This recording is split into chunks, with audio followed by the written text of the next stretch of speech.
Olá pessoal, eu sou Franklin Davi, apresentador de TV. E eu, Vitor Viana, também apresentador de TV. E o que a gente tem em comum? A paixão pela viagem. Exatamente. E agora a gente separou aqui, na verdade, as 10 dúvidas mais frequentes para você que está viajando aí pela primeira vez, né? Então, se você é um aventureiro, se você sente aí a aventura pulsando dentro de você, mas você está indo para sua primeira viagem, então para aqui que a hora é agora, porque a gente vai te ajudar com algumas dúvidas muito frequentes. A primeira delas... Qual é a primeira? Quantas horas antes do voo eu preciso chegar no aeroporto? Então, gente, vai depender muito se é voo nacional ou internacional. No internacional, ou seja, até mesmo os voos que vão para a América do Sul já são considerados internacionais. Saiu do Brasil, é internacional. Para internacionais, a gente recomenda pelo menos aí 3 horas antes do embarque. Então, se o embarque está programado para as 6 horas da tarde, que horas vai chegar? Que eu sou ruim de matemática. 3 horas da tarde você vai ter que chegar aí meio-dia. Exatamente. Está programado para as 6, vai ter que chegar às 3 horas da tarde. Voos internacionais. Agora, como o aeroporto tem muita coisa acontecendo no aeroporto, muita gente viajando, a gente recomenda aí 4 horas para você ficar tranquilo, não fazer nada com pressa, né? Porque ninguém merece... começo da viagem, você já ficar naquela tensão, será que eu vou chegar a tempo do voo? Será que eu vou perder o voo? E aí pega trânsito, E aí pega trânsito, então já sabendo disso, trate de se programar aí para chegar com 4 horas de antecedência, se a sua viagem for uma viagem internacional. Se for uma viagem nacional, você chega com 2 horas de antecedência, mas você pode colocar essa uma horinha a mais que a gente está dando aí, justamente para ter tranquilidade. Segunda pergunta, segunda dúvida, qual é a roupa ideal para viajar? Vai depender muito para onde você vai. Se você vai para uma área de calor, por exemplo, Jalapão. Vai para o Jalapão, roupas leves e confortáveis. Agora eu vou dar uma dica aí para a galera que de repente quer economizar ali na hora de despachar a mala. Se vai para o inverno, o que a gente faz? Pega aquele casaco. Você veste todas as roupas. Seguinte, a gente tem feito da seguinte maneira. Hoje em dia, o despacho de bagagem, essa já é uma outra dúvida, né? Mas a gente já vai embutir nessa aqui. O despacho de bagagem, ele está caríssimo. Então, desta forma, você pode vestir o máximo de peças possíveis quando você for para a viagem. Assim, a sua mala vai um pouco mais vazia. Você pode levar uma mala menor e não vai precisar despachar. Na volta da viagem, se você quiser comprar um monte de coisa, como foi a gente agora para a Europa, a gente vestiu cerca de uns 6 casacos, voltamos sem pagar excesso de bagagem, sem pagar despacho de bagagem. Foi uma economia maravilhosa. Foi, gente. Eu vou ver se eu encontro essas imagens aí para passar pro pessoal da Gazeta, porque vocês vão se divertir, inclusive. Agora, mulherada que vai para voo internacional, sempre dou essa dica. Evita usar muito cordão, muito brinco, muito adereço, joia, né? Porque passa na imigração, ali antes de passar na imigração, você vai passar pelo raio-x e aí tem que tirar um monte de coisa, bota que tenha muita coisa, metal. Assim, metal, então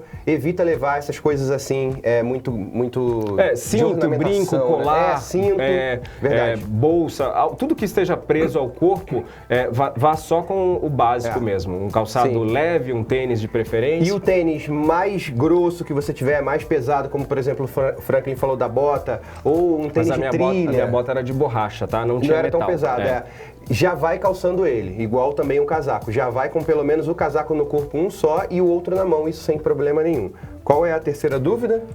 Quais documentos eu preciso ter em mãos no momento do embarque? Essa realmente é uma dúvida muito frequente. E aí, mais uma vez, a gente tem a viagem internacional e a viagem nacional. Se você vai para a América do Sul, e a gente está falando de Paraguai, Argentina, Peru, até mesmo Equador, que está um pouquinho mais aqui para cima, tudo aqui na América do Sul só com seu RG, dentro do prazo de criação, digamos assim, expedição, a palavra certa, de 10 anos. Então dá para viajar, só não vale as carteiras funcionais, OAB, carteira de motorista, CRM, isso não pode. Agora, se você vai sair da América do Sul, você tem que ter o seu passaporte dentro também da validade de 10 anos, tá? Não pode esquecer. E aí o visto, cada país vai exigir ou não o visto, como por exemplo o americano, né? Basta você se informar o que pede ali o lugar que você está indo e providenciar toda essa documentação. E uma dica valiosa, tenha sempre uma bolsinha, um lugar onde você guarda ali os seus documentos para você não perder, principalmente se for viagem internacional, porque às vezes você precisa de comprovante de vacinação, dependendo do lugar que você vai ali. Então, para uma coisa não estar longe da outra, já concentra tudo num lugar só. Covid, alguns países ainda estão exigindo o certificado internacional do Covid, então você tem que ter o certificado internacional. E aí, como o Franklin falou, eu, por exemplo, já grampei o meu certificado internacional do Covid na última folha do passaporte, junto com o certificado da febre amarela. Então agora a gente vai para a próxima dúvida, que é: o que devo levar na bagagem de mão? Vai depender também para onde você vai, assim como os voos nacionais e internacionais, né? Exatamente. Uma coisa que você não pode levar em hipótese alguma mesmo, muita atenção, tá? Presta atenção. Power bank, sabe esses carregadores de celular? Esse tijolo que a gente leva com a gente para carregar o celular, não precisar de uma tomada? Pois bem, ele não pode ir na mala despachada, porque ele pode explodir ali no bagageiro do avião, e se isso acontece, aí eu não preciso nem dizer como é que vai ser, né? Então, por uma medida, por uma precaução, você tem que sempre colocar na sua bagagem de mão, e no momento em que você está passando ali no detector de metal, eles vão constatar que você está com a power bank, e se acontecer dela explodir, enfim, alguma coisa, como você está dentro do voo, é mais fácil de controlar, usar um extintor de incêndio, é mais fácil de conter ali o problema.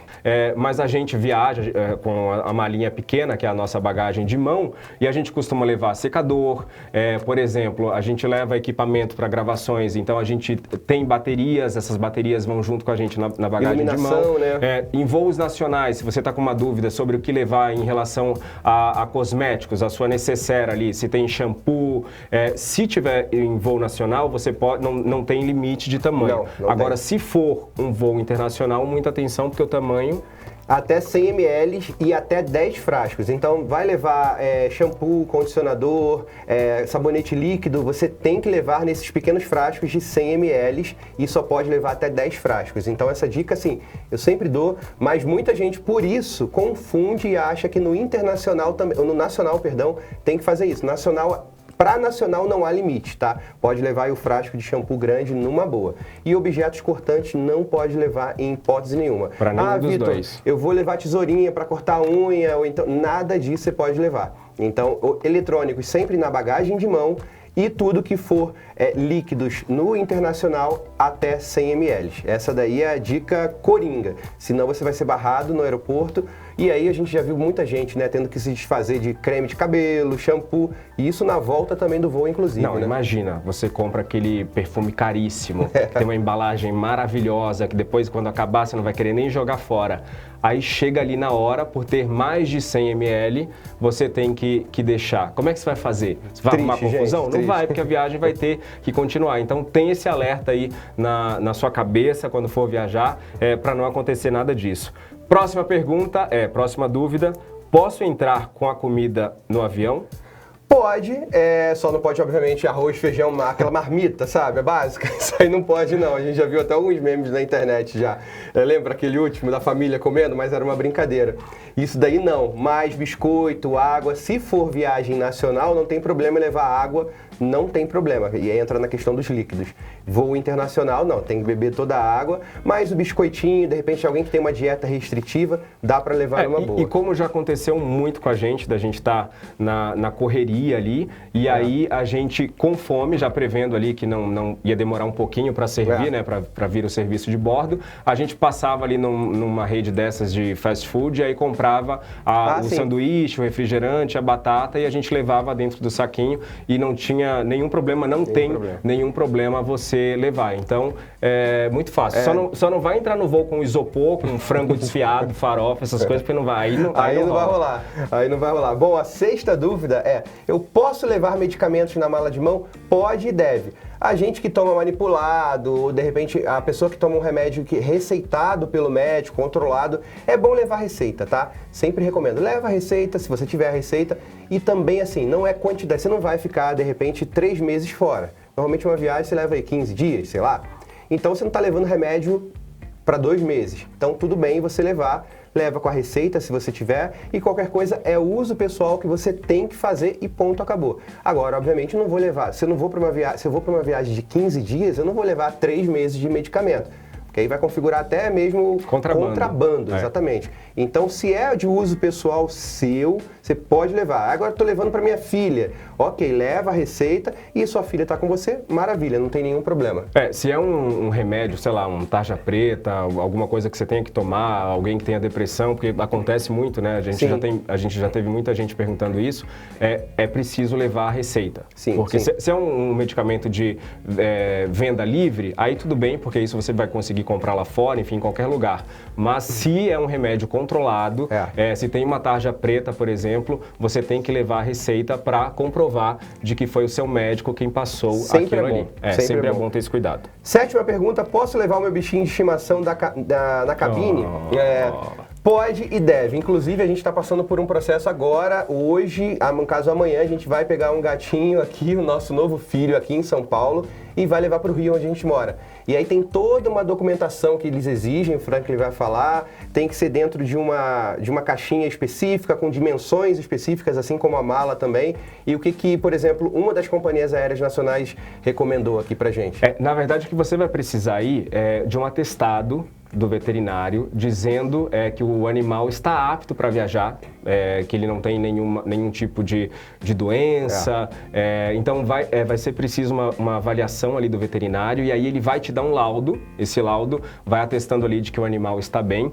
Outra coisa que você vai precisar, como o Vitor falou, é ter a bagagem, a caixa transportadora que a gente chama, e aí existem aquelas caixas que são feitas de plástico, que elas não são muito recomendáveis, porque ela é dura, e eu tô falando isso porque o ideal é você pegar sempre a caixa que seja uma caixa de tecido, porque ela é mais flexível, maleável, e aí o animal consegue se moldar ali dentro da caixa durante a viagem. Aí você precisa também do cartão de vacinação do animal, você precisa levar o cartão de vacinação, e quando você vai para o aeroporto, você precisa fazer um Pet Pass, que é uma espécie de check-in que você faz do animal, assim como a gente faz o nosso check-in, o animal também nessa hora faz o check-in dele e a gente tem que preencher esse Pet Pass. Então, mais uma vez, se você for viajar com seu animalzinho, se é um voo nacional, que você precisa chegar com 2 horas de antecedência, se tiver com animal, você chega com 3 horas de antecedência, porque é um processo mais demorado, porque não é algo tão comum. E aí você deve estar se perguntando, mas tem que pagar? Sim, ele também vai pagar, ele não vai pagar uma passagem normal, mas, por exemplo, a gente vai pagar nesse Rio-São Paulo R$200, não é isso? 250 vai ser o valor que a gente vai pagar aí. No Rio-São Paulo. Então vai depender da companhia aérea, vai depender do bilhete. Então isso é bom você ver com antecedência, não deixar para cima da hora, e como o Franklin falou, não chega com 2 horas de antecedência no aeroporto, chega aí com 4 horas para resolver tudo tranquilo, porque tem trâmite para resolver dentro do aeroporto, que é fundamental. E dependendo do porte aí do seu animal, infelizmente ele não vai conseguir ir com você na cabine, e aí a gente já tem vários casos de animais que acabaram falecendo ao ir naquele compartimento lá, que na verdade é a carga, apesar de ter um lugar especial para os animais, que é o que é dito aí pelas empresas aéreas.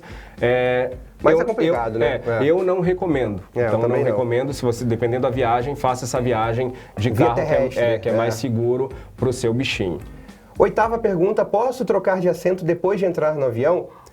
Sim e não. Ué, como assim, Vitor? Sim. Por quê? Você normalmente não vai poder trocar, porque o assento ele já é marcado, as companhias aéreas hoje estão cobrando a marcação do assento. Olha, eu gosto de sentar no corredor, eu gosto de sentar na janela, no meio. Então, se você quiser escolher um assento específico, dependendo da companhia aérea, eles vão te cobrar de R$45 para cima no nacional. Agora, se você for de uma categoria que eles chamam dentro das milhagens XYZ mais acima, você pode trocar sem custo, mas desde que haja disponibilidade aquele assento. Então, obviamente, você não vai poder pegar o assento do colega do lado. Mas se você tem um programa de milhagens daquela companhia aérea, está fazendo uma viagem e você está lá na classe A, na classe Platinum, você vai chegar para a aeromoça e vai falar, moça, eu posso trocar por aquele assento que está livre lá? Se o assento ela vai ver realmente que está livre, ela vai te trocar. Ou, de repente, um problema de saúde que você tenha, mesmo não tendo programa de milhagem, aí você vai dizer para a aeromoça lá, para o comissário, e ele vai ver, bom, eu tenho aqui essa poltrona livre. Ok. Então, aí tudo é conversado dentro da aeronave. E se o seu assento não estiver confortável, e se você não for da categoria ouro, platino, ou se você não tiver nenhum problema de saúde para alegar ali no momento, usa o carisma. Usa o carisma. Joga ali um sorriso, conversa com o comissário de bordo, entendeu? E tudo se resolve, gente. Brasileiro sempre dá um jeitinho, né? Exatamente. Posso aproveitar para conhecer a região durante a conexão? Pode. Isso daí é tranquilo, inclusive a gente tem os chamados stopover, que depois a gente vem falar para vocês, que são as paradas que aquelas companhias aéreas, por exemplo, a TAP faz em Porto ou em Lisboa.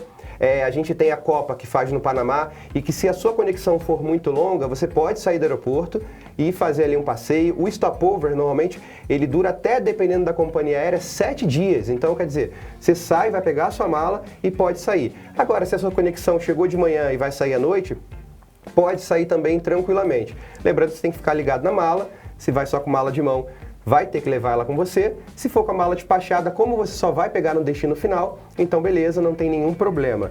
E por falar nisso, a última pergunta fala sobre mala. Como faço para pegar minha mala despachada no desembarque? É muito difícil. Super difícil. Graças a Deus, em todos os lugares, mesmo que seja um lugar que você não domine aí a língua, tem as placas. Então, as placas, universal, gente. Placa universal, as placas ilustrativas com a setinha para onde você precisa ir. E aí, os painéis eletrônicos tem lá o número do seu voo e a esteira onde vai aparecer aí a sua bagagem. Então, é super fácil, não tem essa preocupação se você está indo viajar pela primeira vez, se aventurar pela primeira vez. Então, faça isso. Olhe ali no painel, não transforme isso numa dor de cabeça, numa tensão, porque é super fácil. Você vai chegar lá, desembarcar, vai olhar no painel, vai ver qual é o número da esteira que vai estar a sua mala.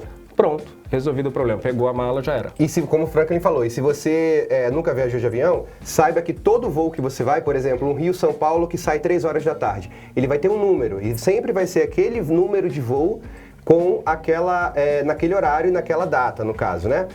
E aí ele vai ter todos os dias, normalmente vai ter todos os dias aquele número de voo naquele horário. Para aquele destino, por exemplo, Rio-São Paulo é o número, sei lá, A794. Então você vai ver que o seu número de voo é o A794 no painel e você vai ver o número da esteira. Então mesmo que você vá para fora e não fale o idioma, não tem problema. Como o Franklin falou, os sinais são universais, né? E além do número do voo, tem também o destino, que é o destino de onde você saiu e o destino de onde você está chegando. Então fica fácil também de você ter a certeza aí da esteira por conta do nome do destino. Recentemente a gente passou aí por uns problemas, inclusive a gente teve aqui no programa Mulheres da Regina falando sobre essa coisa das malas que foram extraviadas, então a gente sempre recomenda que vocês tentem não despachar mala. Tenta não despachar mala, porque nessa coisa de despachar mala você pode passar algum perrengue e tudo mais, e se é a sua primeira viagem, para evitar problema, leva a sua mala de mão e a mochila a bordo, que aí você não vai passar por essa dor de cabeça possível, né? É isso aí. Esperamos que vocês tenham gostado, que a gente tenha sido útil para vocês. E por favor, prestigiem a gente em todas as redes sociais. Nossas redes sociais. É o Franklin David, Franklin com N, e David, assim que se fala, ou Franklin David, né? Exatamente. E Vitor Viana. O Vitor é sem C. Vitor.Viana com 2 N's. Vitor sem C, Viana com 2 N's. Isso no Instagram. Então, nos vemos na próxima. Esperamos que vocês tenham gostado. Mandem aqui as dúvidas nos comentários. A gente quer saber qual é a sua dúvida. Não tenha vergonha, gente. Desde a dúvida que para você pode parecer simples, mas para outro não. Ou para você pode parecer um bicho de 7 cabeças, para outro não. A gente está aqui para responder. A gente volta só para te responder. Um beijo e até a próxima.